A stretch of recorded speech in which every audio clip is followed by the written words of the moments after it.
Na même dimanche, il y a le 10 décembre, na paroisse à Johannesburg, il y a eu des gens.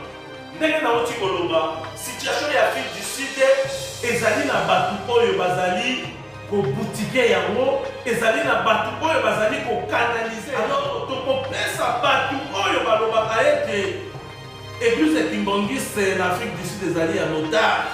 To pesa bango raison par rapport à ma comportement oyo biso tozali ko afficher na makambo oyo ezali ko lekana. Samedi, il y a le 9 décembre na Johannesburg, il y avait eu 8 personnes qui na réunion.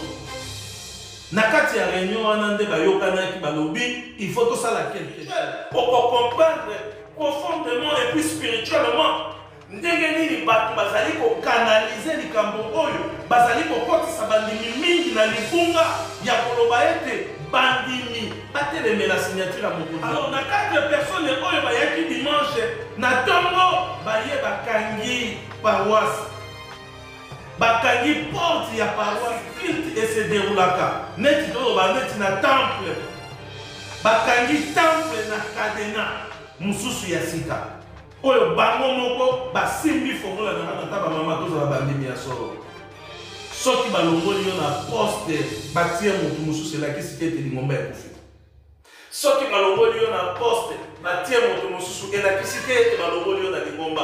Ndenge tolobaki soki ozali pasteur na ba réunion oyo babengi yango conseil paroissial okobanda kokota, soki ozali compétent okocontribuer na compétence na yo. Soki ozalaki kengi diacre catéchiste et que ozali ko se retrouver na ba poste oyo papa ruti konomi sika batata ba mama okwesi eloko moko te, obungisi mpe eloko moko te. Soki ozali mutu ya mayele na ba conseil national, ba conseil paroissial okobanda kokota okontribue mayele na yo. Donc topesa chance na batu oyo papa ruti konome de façon que basala musala. Nzambe ayebi pourquoi asali yango ndenge wana. Nzambe ayebi pourquoi aponeli biso baso ya sika. Nzambe ayebi pourquoi epai na biso tobandeli ya zéro na lolenge oyo. Totika kolakisa Nzambe makambo, totika kointostike bandimi, totika kopesa masengenge ya mabe epai ya bandimi pote bandimi baya. Faki oyo tobengi yango fanfare Kimbangis.